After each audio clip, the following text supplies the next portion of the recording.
Cuando se quiere destacar la extraordinaria resistencia de alguien, suele decirse que ni el fuego lo quema ni el agua lo hunde. Pero entonces, ¿cómo deberíamos describir un elemento químico capaz de hacer que incluso el agua arda con solo tocarlo?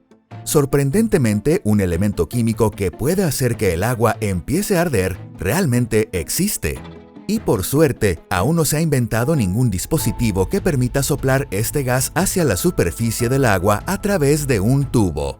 Este elemento es tan extremadamente reactivo que solo puede manipularse en equipos especializados, diseñados con materiales adecuados y sometidos a un tratamiento de pasivación. ¿Qué clase de elemento incontrolable es este, capaz de prender fuego al agua y corroer prácticamente cualquier material? Hola a todos. Vamos a revelar este temible secreto. Se trata del gas llamado flúor, un elemento químico con el símbolo F y el número atómico 9 en la tabla periódica. Por supuesto, cualquier químico conoce este elemento, así que en realidad no es ningún secreto temible. Bienvenidos a Pangea. Vamos a adentrarnos en detalle en este astuto elemento. ¡Comencemos!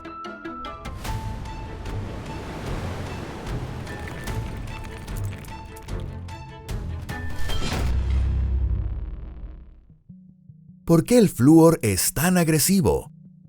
La razón se encuentra en la estructura atómica del flúor.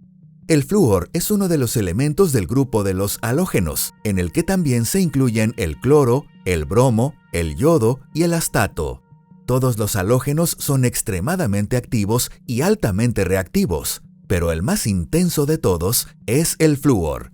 En el núcleo del átomo de flúor hay 9 partículas con carga positiva, es decir, protones, y a su alrededor se distribuyen 9 partículas con carga negativa, los electrones, organizados en 2 niveles orbitales.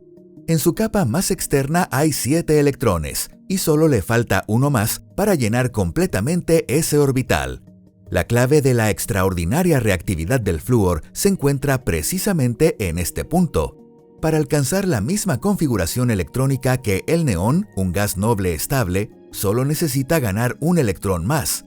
Se sabe que todo en el universo tiende finalmente hacia un estado más estable, en el que la entropía alcanza su máximo.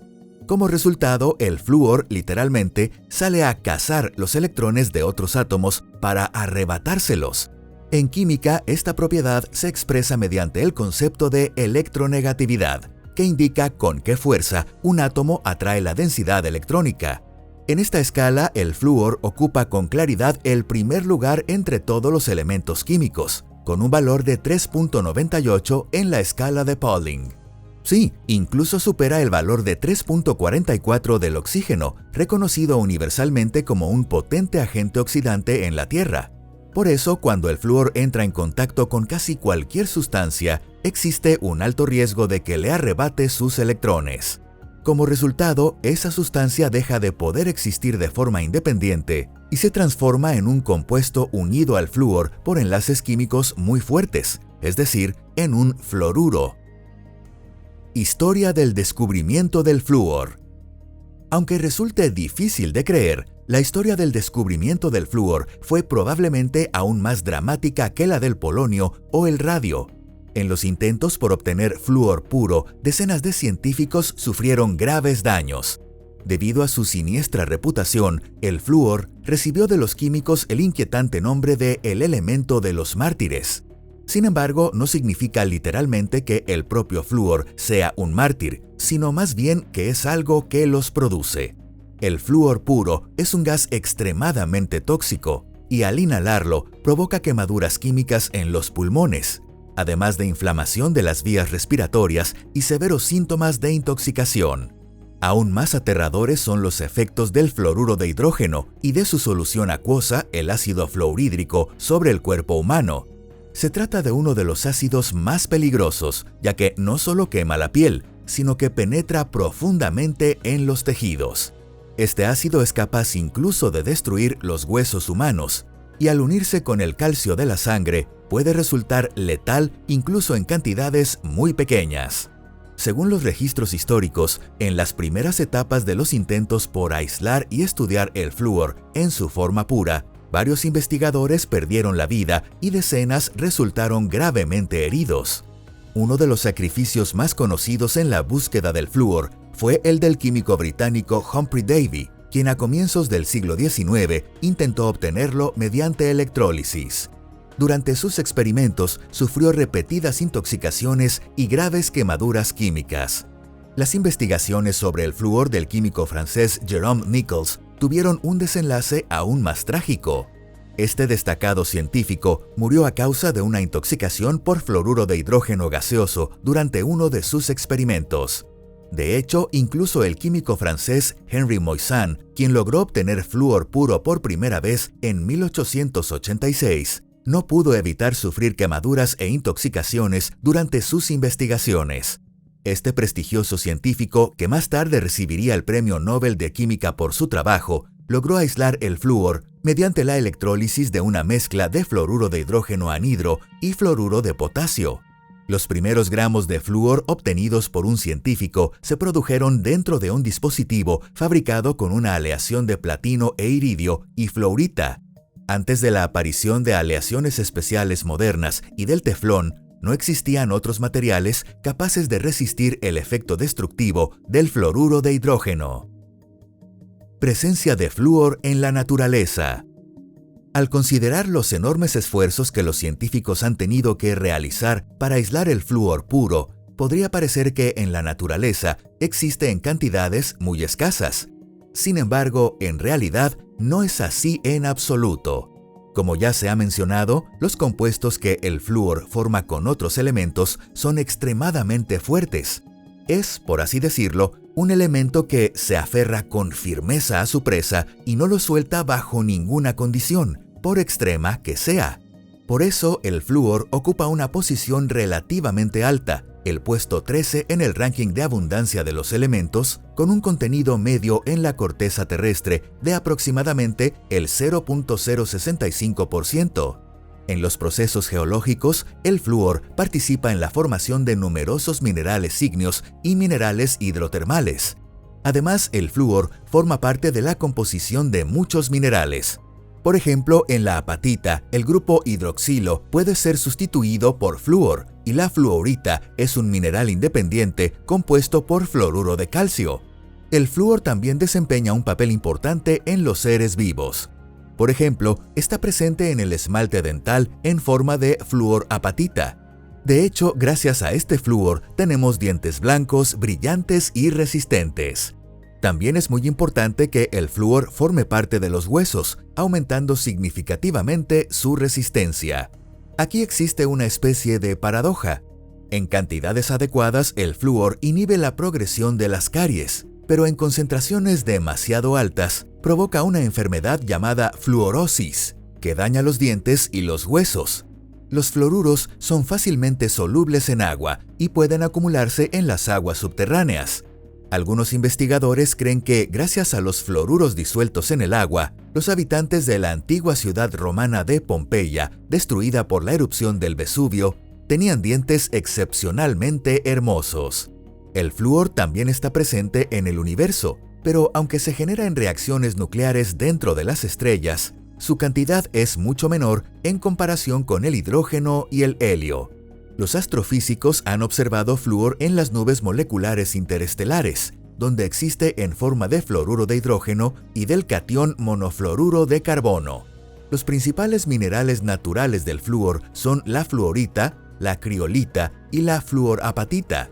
La fluorita o espatoflúor es el principal mineral industrial para la obtención de flúor.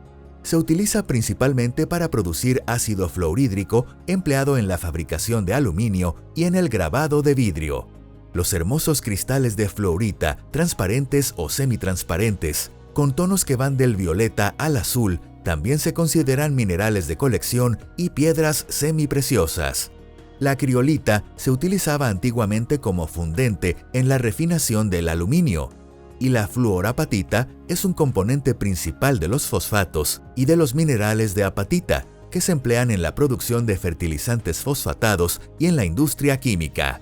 Los mayores yacimientos de minerales de flúor se encuentran en China, México, Mongolia y Sudáfrica. Estos países son también, al mismo tiempo, los mayores productores de flúor. Propiedades más sorprendentes del flúor. Lo que más sorprende a muchas personas es la reacción del flúor con el agua. Por experiencia propia, sabemos perfectamente que el agua apaga el fuego.